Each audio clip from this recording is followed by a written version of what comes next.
again, Miss Dina Chef. For today's video, fam, meron tayong bread, French bread, baguette bread. Slice natin, fam, para ipasok na natin sa freezer at ma-preserve natin yung freshness ng bread.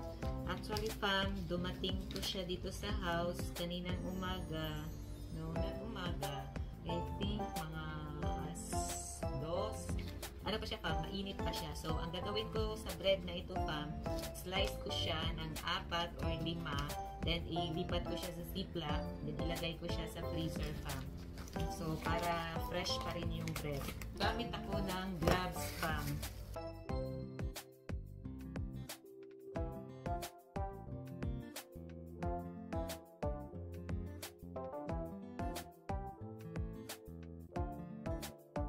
Lalast siya ng 1 buwan.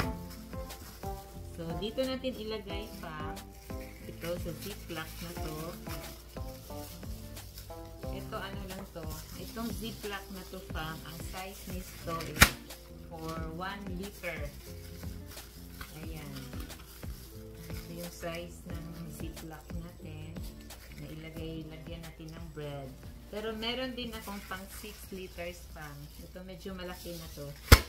So, fam, oh. So, dito natin ilagay yung bread. At meron tayong pang-lock.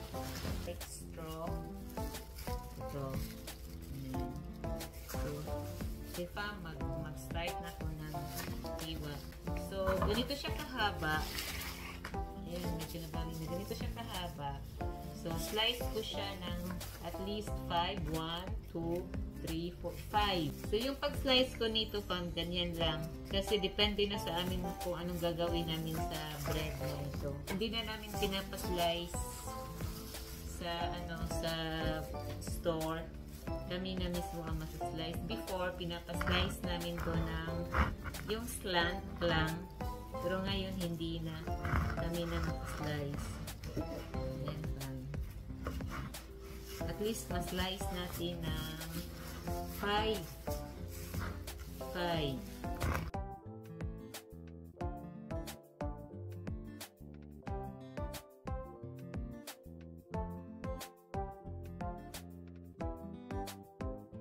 So, dito natin ilagay, fam. Freezer natin siya. Tatagal siya ng 1 buwan.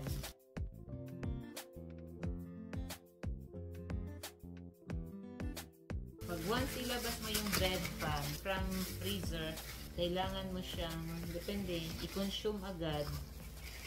Or depende sa inyo kung anong gagawin nyo. Consume agad. Masyadong malaki yung 6 liters ko na plastic for 1 baguette. Ayan, fam.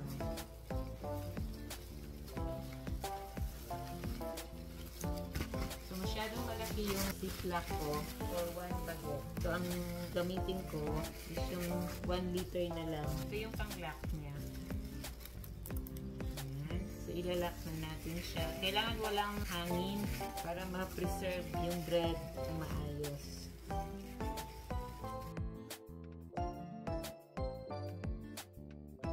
Ayan na siya, fam.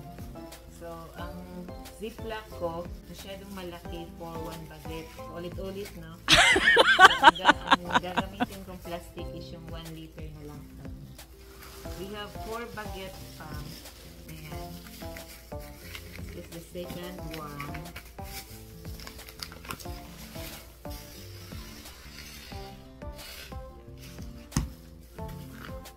Alam niyo kung bakit marami kaming ganito? Kasi paborito to namin itong tinapay na to. Halos kami lahat, family, ito yung gusto namin. Kasi kahit wala siyang palaman, fam, sarap siya. Ay, parang hindi even yung pagkakat ko. Haha. Masarap siya, fam, kahit butter lang ang jam. Hindi even yung pagkakat ko, fam. Anyway, okay. Pumili talaga ng knife para sa bread. Kasi dahil dito, yung regular knife lang kasi ginagamit namin dati. Pwede naman. Gusto ko lang talaga yung proper knife. Kasi minsan kasi yung mga knife natin, hinihiwa sa kamatis, sibuyas, kahit anong hugas mo, dumidikit yung amoy ng sibuyas at saka garlic, diba? Pupunta sa bread. Yun lang, gusto ko lang mag-inat dito. Ayan, so enough lang pala yung 1 liter na plastic pan. Ilipat ko na lang yung isa.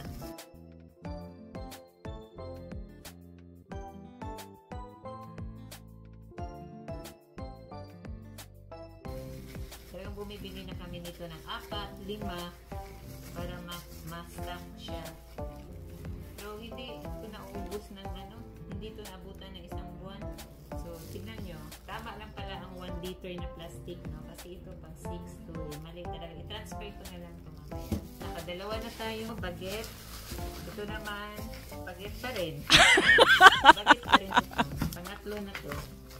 Hindi ko agad siya na-slice kanina pagdating kasi may alanganin akong ginawa. Pero hindi ko siya pinahanginan. Wag lang pahanginan yung tinapay pa. Ito, even na to. Even now. Alam niyo yung kanta yan, Pam? Ng Barry Manilow.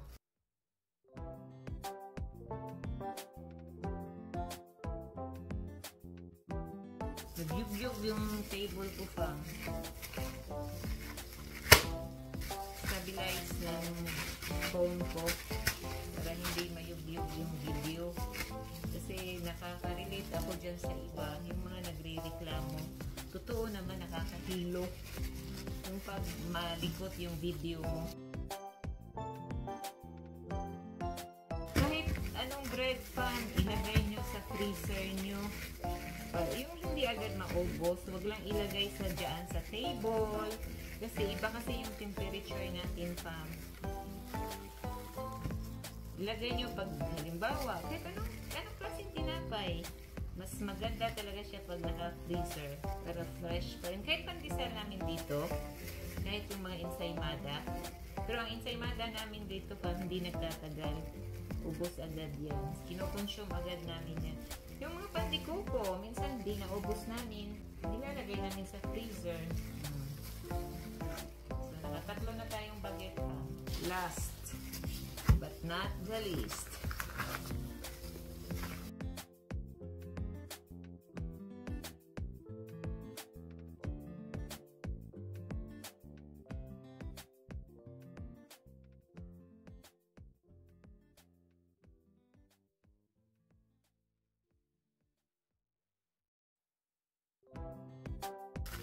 Ginagawa kasi namin itong sandwich. Lagyan namin ng ham. Minsan, slice niya pang pinaslant ba yun? Yung parang triangle slant na manipis. Bruschetta na naman yung gagawin ko dyan. So, ito na yung last bread.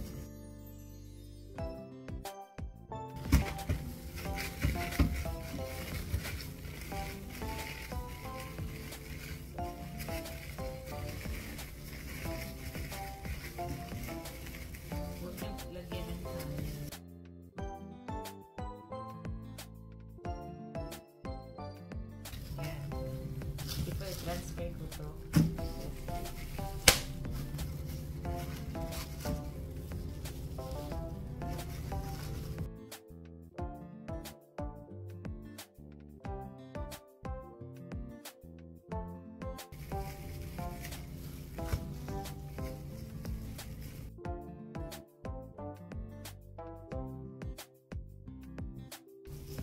So 1, 2, 3, 4 baguette. Haha, bili na kayo. This one, oh, init pa to masyado, Pam. This one is sourdough. Sourdough bread. Hindi ko siya tatanggalin sa bag. Diretso ko lang siya ng lagay sa plastic at saka ko na siya slice. Ilagay ko lang siya sa plastic para pag nilagay mo siya sa freezer, itong bag na to, hindi na babasa. In short, hindi na babasa. Ayan. freezer para ganyan.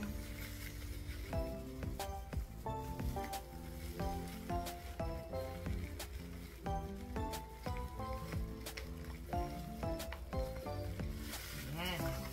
Ganyan siya pa. So, lagay ko na siya sa freezer. Ito naman pa, pang merienda to mamaya. Cheese roll. Ayan, cheese roll. Medyo nag-melt na yung cheese. Isang Danish. Ito pala. Ito yung Danish. Peach Danish.